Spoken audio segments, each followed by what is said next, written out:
I've been getting a lot of questions from folks in my life and from folks in my comments, all kind of pointing towards one larger question, which is, how do I do my makeup to match my hair and my outfit? Or how do I do my makeup and my hair to match my outfit, essentially? Like, how do I make them mesh together when they don't seem to be meshing together? I have an art degree. I have a pretty good eye for color theory. I was a cosmetologist for a long time. I feel like I have all that going for me, but in this case, I do feel like we depart a little bit from specific color theory and we're getting into matters of my opinion. And so if this is not something that you feel like is a problem in your life, and I mean, you can watch it for pleasure, but don't let me tell you that you're doing something wrong, okay? I'm never that person that's like, you need to fix what you're doing. You're the last one to know kind of thing. Like, no, if you're happy, be happy. This again is just about helping people figure out why something's not working and figuring out kind of the shortest distance between 2 points to be able to fix it. So let's go ahead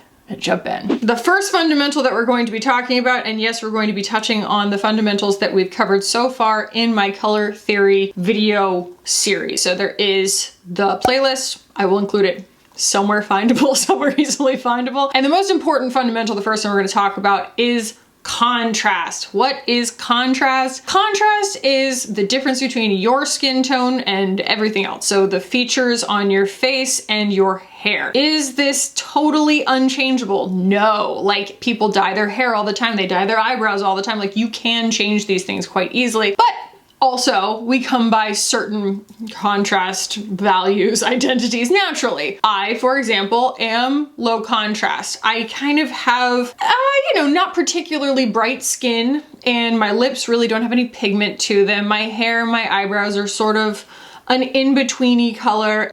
I sound like I'm just talking absolute trash on myself. These are all descriptors. They sound really negative. I like how I look. I want to just go ahead and clarify.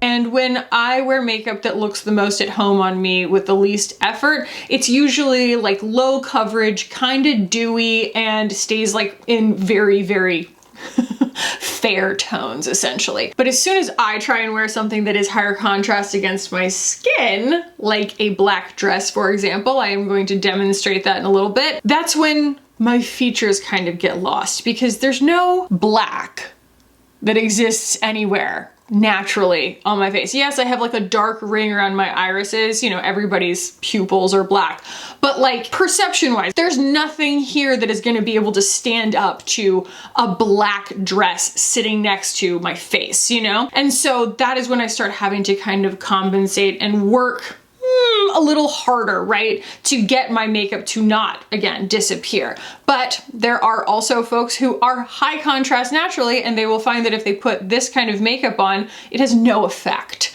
They're just like, did I do anything? I put on a whole face of makeup and I feel like it didn't do squat. You know what I mean? I followed Kackie's tutorial step by step and I don't feel like I have any makeup on. And it might be because you do have naturally much higher contrast features, meaning your skin is lighter or deeper than your hair. And so visually, there's just a lot more intensity and kind of impact to like your face, the perception of your face, right? And so then you're gonna be able to wear things like, you know, black mascara and black eyeliner, or darker colors on your cheeks, like richer colors, things like that. And that's going to essentially increase the contrast, and it's going to make it so that, again, your face doesn't shrink against, you know, the rest of your features, essentially. So that's the idea of contrast. How does it apply in this situation? Let's say you already have your outfit picked out.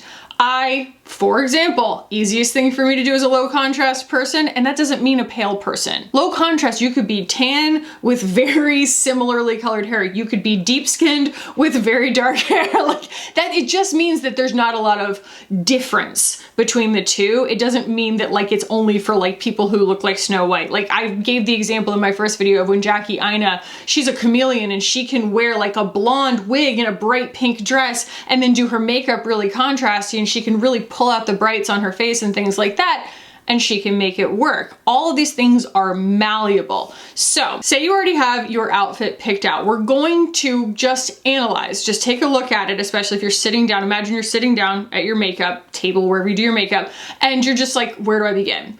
begin by analyzing kind of how much difference there is between what it is that's, you know, right here next to your face and the rest of you. You know, is it like really high contrast against your skin or is it not?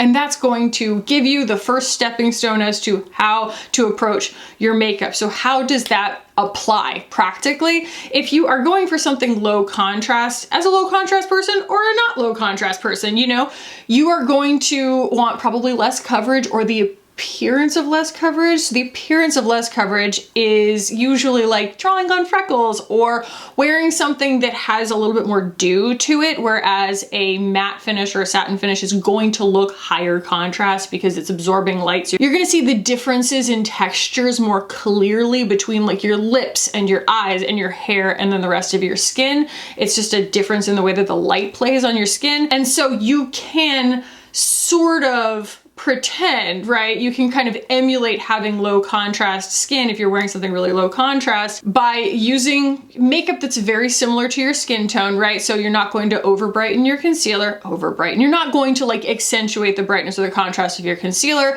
and then using a finishing spray or something, anything like, you know, and glosses and stuff like that, just basically keeping everything as close to skin native as possible. And also there is something to be said for your hair texture as well, being able to either soften or harden a look in that sense. So when it comes to your hair, I think that curly hair, you know, wavy hair, anything like that's doing what mine is doing right now, this is a very low contrast appearance. Like it's just soft, you know? And I will again demonstrate, I'm gonna go put something black on in a minute and you'll see why it doesn't work. But I'm going to also like smooth my hair back because I think that strong lines are another way to give the illusion of higher contrast. So let's say you're wearing something that is high contrast, regardless of your natural contrast value, the way to make your makeup come up to meet that, again, we're talking about using a little bit more like matte or bold textures and colors. And it doesn't just mean, actually it doesn't mean that you need to wear bright colors. Increasing contrast, if you do it like on the little slider adjuster, editing your photos on your phone or something, you see it's not really about, it doesn't have to be about like vividness or your choice in colors. It's about increasing the difference between the deepest deep and the brightest bright. You're taking kind of the parts of your face that would typically have the lightest points to them and make those a little bit lighter. And you're going to take the shadows, right? Like here and here, like outer corners, things like that, and you're gonna make those deeper in the center of the deepest part, right? And it's just kind of like you're increasing the dial of the difference between, again, the brightest bright and the deepest deep, if you can kind of imagine that. And what happens too is, yes, you are also building in saturation, so like the lack of white, black, or gray in a color. So you are going to probably lean more towards like a vivid version of a color, like on your cheeks or something, if you want to increase the contrast. And we have talked about that, high contrast or low contrast, if you're using a color that is pretty far from your natural skin tone, kind of filling in the middle of it so that it doesn't look hollow on your skin. That's mainly just for folks who are really fair, trying to go towards something pretty deep, or if you are a deep skinned person and you're trying to get to something that's a little bit more pastel, you want to fill in the difference. Again, I have a whole video on that. So we talked about like the actual contrast and then things that kind of visually manipulate contrast, like the texture of your skin or the, you know, texture of your hair. And then the other thing that probably comes to mind is like hard lines versus soft lines. You know, you're gonna do like a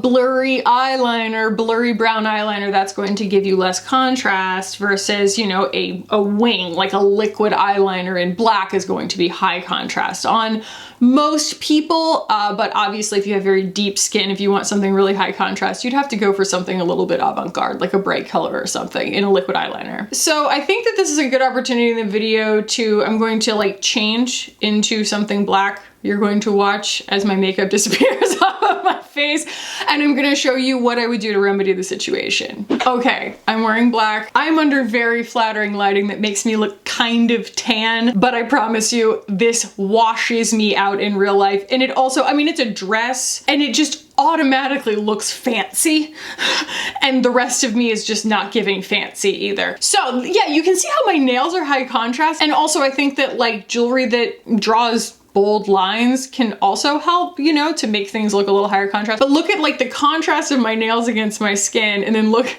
my makeup.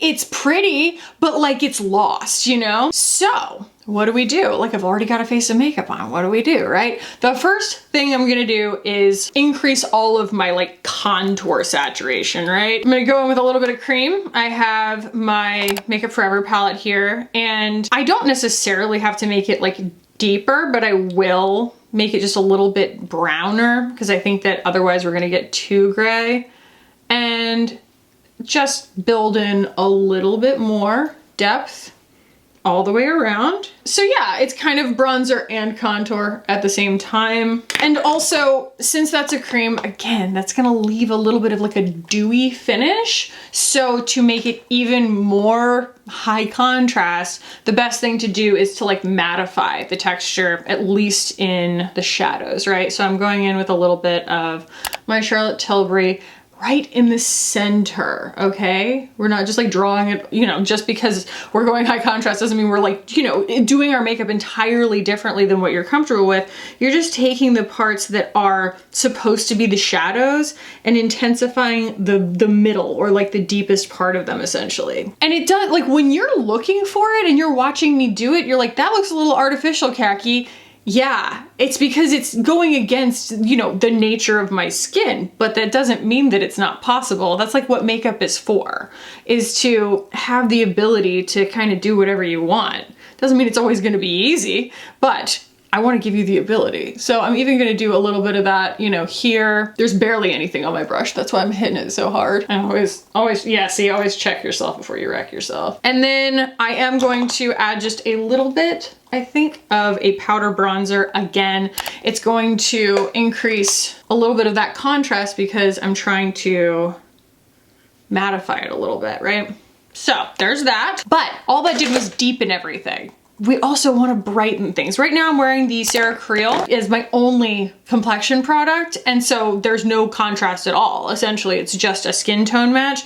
So I can take something like this, because it's sitting right in front of me, the Radiant Creamy Concealer from NARS, and this is in vanilla, and it's quite light for me, okay? And I can use that to increase the brightness of the brightest points, right? I mean, I also have like the REFY white if I really wanted to, but just hit the high points here.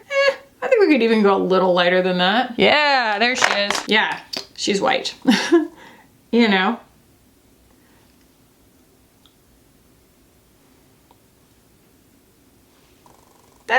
See the difference there of just how I've like brightened my inner corner so much, but it looks, I'm not gonna say natural, but it looks believable.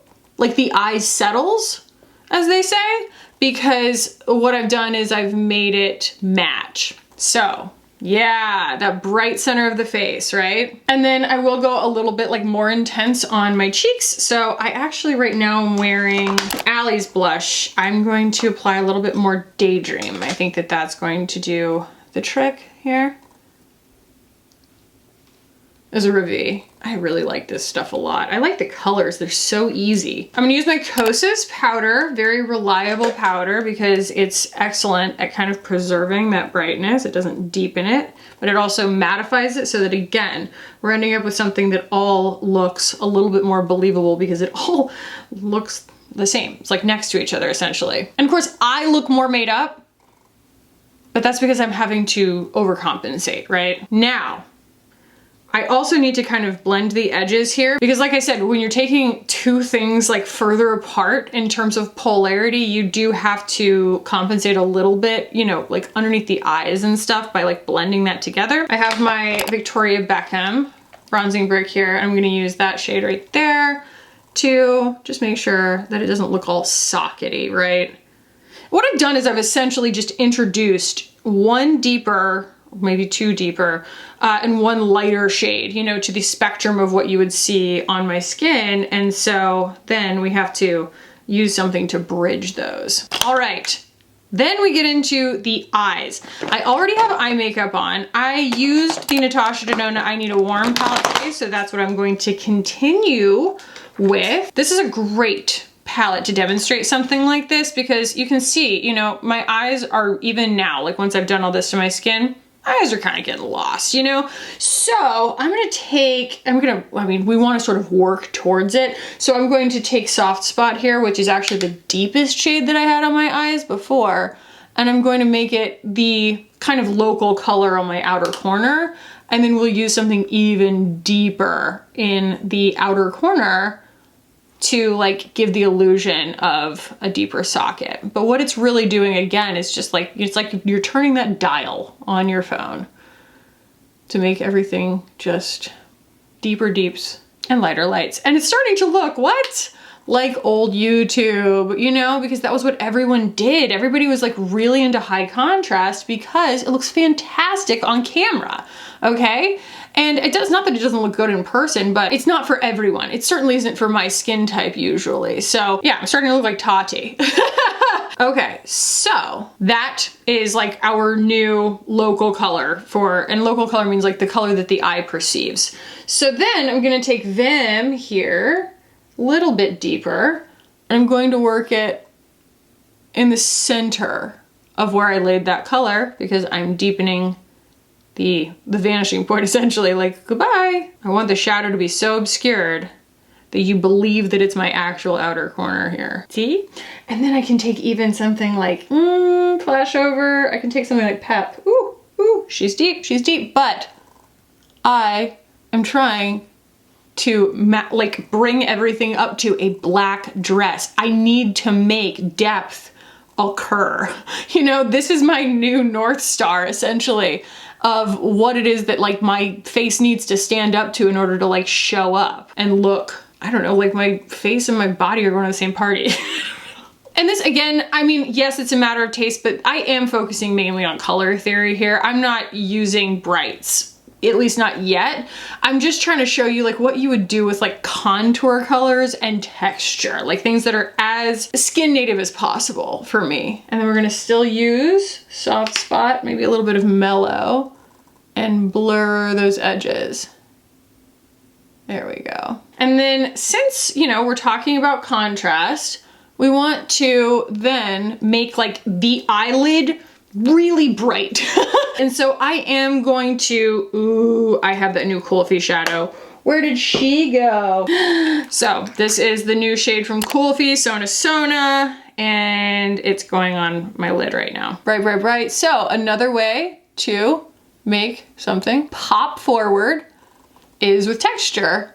And so we're using that to our advantage to increase the contrast. We're gonna talk about temperature in a second, but this does start to kind of dovetail into that, right?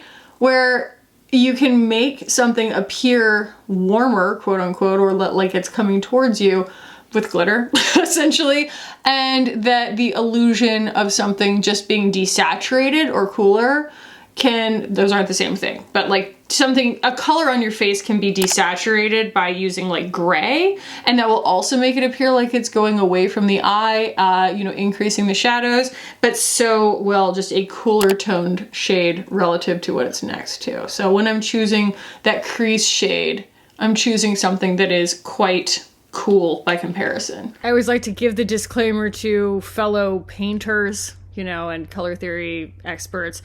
When we're mixing paint, it is more complicated than that, and we use more complicated words than that.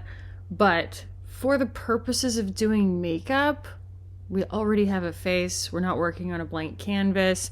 So the effect of desaturation can be achieved through white, black, or gray, and the effect of temperature can be achieved through relative temperature as well as saturation, or desaturation. I have just found these two kind of prove out in practice. It's my way of sort of simplifying it because I don't think that anyone needs to go to 4 years of college to know how to do the makeup.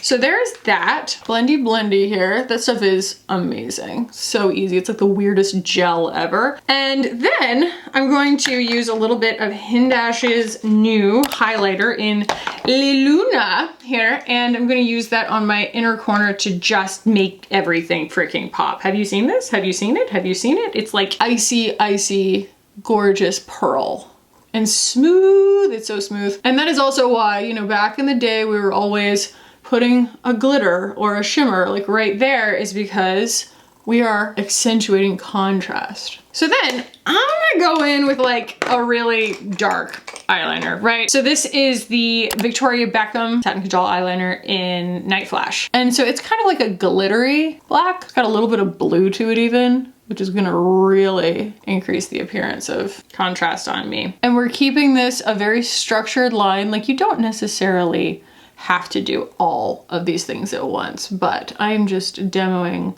in the most extreme terms, because let's just say black is just about the most extreme terms that I can try and wear. And if y'all are like, Kackie, I don't know why you don't wear black, that looks good. It does look good when I put this much work in. And when I actually get off of camera, like I look like I am going out, okay, out. But like someone who is high contrast naturally could wear something like this every day. Like you see someone like my friend Nicolette Panisi, she can wear a big liquid eyeliner black wing every single day and it looks totally every day on her. But it's because she has naturally high contrast features, and that black is something that looks pretty normal on her. Her eyelashes are black, her eyebrows are dark, you know, it's something that works. I actually am wearing black mascara, which is really funny because I tried the Sarah Krill today, but it's not a very high impact mascara. So I'm gonna go in with some of the Queen MUSIA that I have here because it's gonna kapow a little bit. Stuff is pretty good. But, you know, I use my Thrive not just because it's fantastic, but also because it comes in freaking brown. No one else will make a brown mascara. And people are like, oh, it's not brown enough, it's too black. It's perfect for me. I can't have too light of a brown. I love Rudy's, but it's a little too light for me. Okay, and now you're starting to see, you're like, oh, what? Kackie, where are your eyebrows? Where are your lips? Exactly. Your eye starts to recognize like what's missing because we have visually increased the contrast so much. So it's a good look. Not gonna lie, it's a good look. So I have, I have a whole box of eyebrow pencils from Make Beauty, and we'll just take it a shade darker than I usually would. All right, this is the Nano pencil, and I have this in Cool Brown, which I know that sounds like, Kackie, cool brown is probably your eyebrow color. Yes, but I like to go a little lighter on my eyebrows, and honestly, I usually don't pencil them in at all. So based on what I'm used to, I think that this will work, but you know, we got options if we need to. I did just tweeze my eyebrows today, thank God. It's something I forget to do because I'm like, oh, they look fine. And then I look close and I'm like, geez, no, they don't. Wow, wow, wow, wow, wow. Okay. And this is also how, when we were goofing around with drawing our eyebrows on with markers, it actually looked pretty normal, was because the rest of our makeup was just as high contrast. All right, and then lips, you know, it's not a matter of it being a red lip or something. It's just a matter of making it so that you can see my lips, because my lips really have no pigment to them. I love it. I think it's a lot of fun. It's a lot of fun to play with, and I just think it looks appropriate on my face. But even right now I'm wearing a lip balm that, like, when I put it on, it reddened my lips a little bit. Normally if I'm just goofing around on my own, my lips are like see-through on the side of lavender. So anyway, we're gonna go for like a lip liner. M1990 from Mob Beauty, and I can actually just like use that to increase the contrast if I want to too. Like, you know what I mean? I don't necessarily just have to use it in a regular lip liner pattern. I can just use it on my outer corner, and it's just gonna make it look like you can just see my lips more clearly, essentially. Here we have the Dior Glow in like beige, right? Could even put a little more blush on. I'm going to grab some RMS Sangria. I think that that's gonna be great, actually. Yes. That's gonna kind of pull my lip color back in. Not my natural lip color, but the color that I ended up making my lips. Da-da-da-da. And you're like, Kackie, that looks kind of wild. Yeah, it's because my hair doesn't go with the rest of my look. So here's what we're gonna do. I like never style my hair on camera. We are going to scrape it back within an inch of its life. This is my good friend, the Crown Affair Finishing Gel. And it will fix whatever's wrong with you. I mean, honestly, it doesn't have like the most hold in the world, but it's great for my hair because I have such fine hair. It doesn't really take much. More bristle brush. hair off the face so that we get clean lines. And then, you know, for the purposes of this video, just scrape it back like that. And then you can cover up your bald spot from when you got hit by a car. And essentially then, you know, you have like created an artificial high contrast complexion by deepening the deeps and brightening the brights. And a black turtleneck doesn't look that weird on me. You know, I can pull it off. It just requires a lot of work. I'm gonna go wash my hands. All right, so I guess we're doing the rest of the video like this.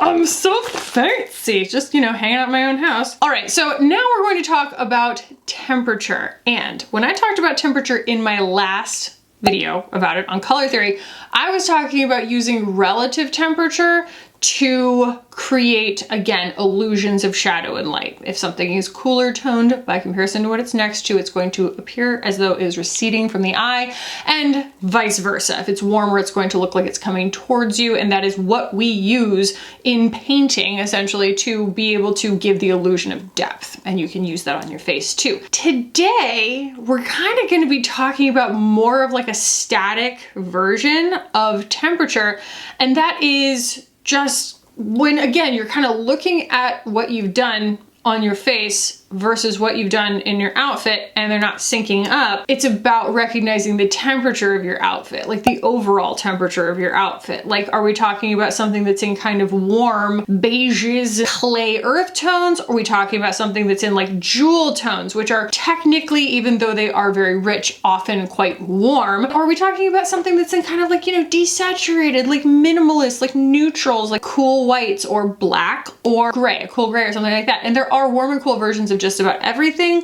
but it's kind of more about like what the overall vibe is and what's next to your face. And it's not about necessarily your skin tone being cool or warm. It's just about recognizing if your outfit is overall cool or warm, and that's going to give you an idea of what direction to sort of go in. That doesn't mean that you need to wear blue eyeshadow if you're wearing a blue shirt, but like, let's say you're wearing something that has a lot of like a cool gray to it or something. If you are choosing your makeup that day between whether you want to go like more rosy or more mauve, maybe go towards mauve, because that's going to have a little bit more coolness to it, and it's going to make your skin, especially if you stay in a tonal look, which I'm going to do a video on soon.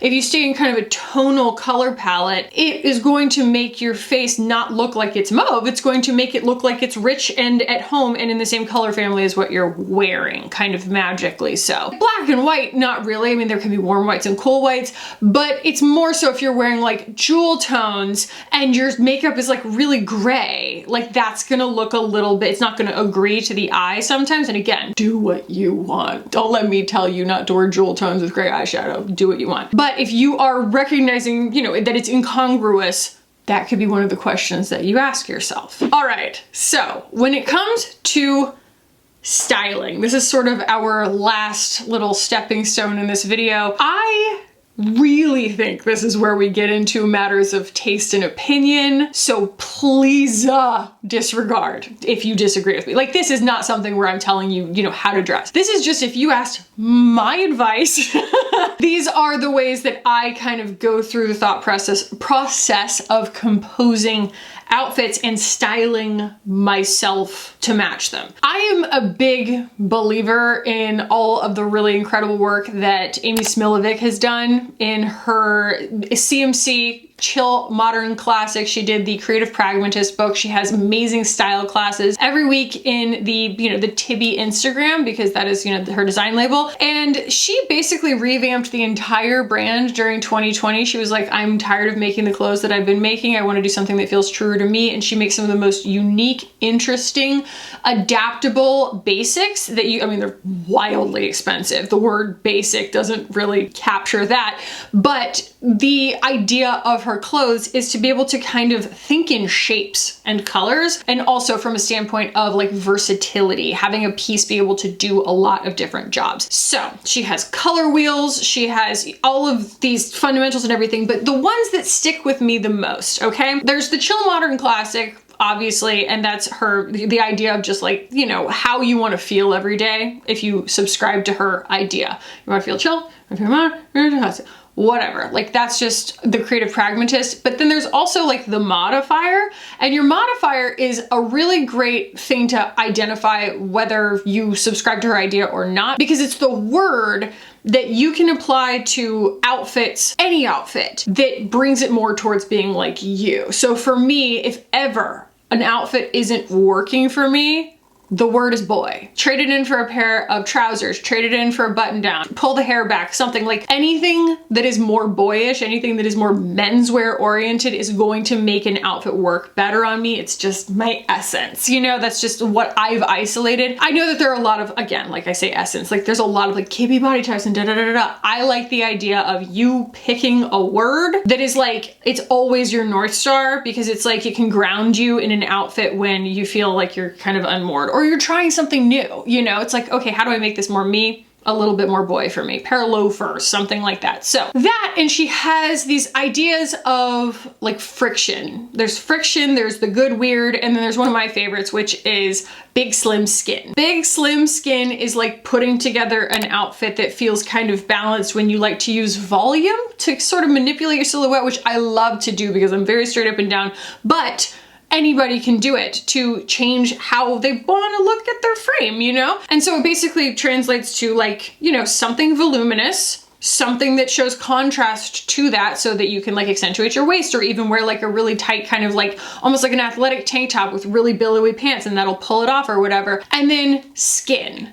And often for me, this and my shoulders, you'll see in a lot of my videos, that's my skin. Like that's my grounding essence of most of my outfits, is that I just think that like pulling my hair off of my face, showing like this area of my body, which is actually hilarious because like I really identify with Maura Hoffman when she talks about it in interviews. She's like, it's actually kind of humorous to show this part of your body when you have no chest. Like I used to be very afraid in my teen years of like showing my chest because I didn't have any cleavage. I was like, oh, I'm not a woman, I'm not feminine, I never hit puberty, you know, kind of thing. That's my own personal insecurity. But now I just think it's kind of awesome, you know, to be able to sort of wear athletic silhouettes and stuff like that for my body type and show like that amount of skin. Everybody's different. Some people have great legs. I don't have great legs, okay? I'm not even talking down on myself. I don't have great legs, never have. And so that's not something about me that I really like want to show necessarily. And so everybody has that kind of cool thing that they can add for friction, that cool thing that they can add for their confidence, that cool thing that they can add to like manipulate a silhouette. And the hair can make or break it, in my opinion, because again, waves, curls, whatever, like a fuzzy texture, anything that's kind of a blurred line, right? That's going to look lower contrast. And so for me, it's like I have to straighten that curl out if I want to get something high contrast looking. And then again, vice versa, like if I'm wearing something very like, you know, contrasty already, maybe sometimes you do kind of want to like soften things a little bit.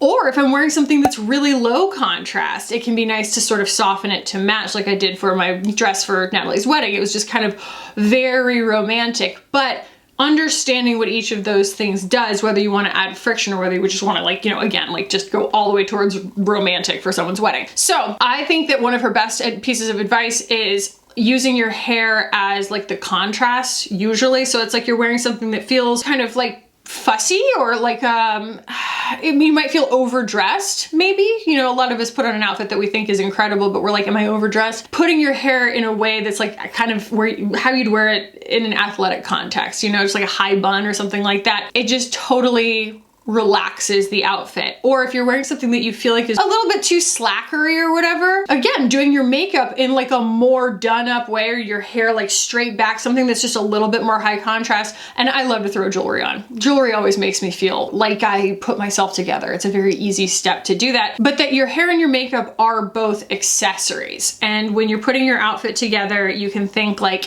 what is it not just I would do to match, but like what do I feel like it needs to feel more like me, to get back to my North Star? Like not what's right, but like what's you. And I think that it can be cool to just take a few minutes and write that stuff down, like the words that you feel like really identify your style. And that doesn't mean that you can never change them, but it's nice sometimes to be able to isolate those things however you're feeling at that time, so that when you do feel a little out of sorts putting yourself together, you can remind yourself what it is that makes you feel like you. I really recommend following her. Her book is out of print. If you can find it on eBay, God bless you. I was lucky enough to get my hands on it when it was still in in print because Ingrid told me about it, but it's incredible. It's like this big coffee table book. It's called The Creative Pragmatist. But I highly recommend following her style classes. I think they're on like every Tuesday or Wednesday on Instagram, and they post them on YouTube, and it's totally free. It's just a fun thing to watch their styling classes. So anyway, y'all, I hope that this was fun and helpful. If you have any other questions, let me know. I'm always happy to do more of these videos, but it was fun to do. It was cool to be able to answer y'all's questions. If you did find this valuable, please do give the video a thumbs up. If you're new here, subscribe while you're here. Again, there's the playlist of all of my color theory videos that you can refer to at any time, because we do some goofy, silly, off-the-wall stuff a lot of the time, but those are like a pretty grounding resource in contrast to the rest of my channel. So if you want to hang out, subscribe while you're here. If you want to learn, subscribe while you're here. We're here for all of it, and I appreciate y'all being here. I love you so much. I will put the playlist up here for y'all to check out if you haven't already, and I will hopefully see y'all in the next one. Bye.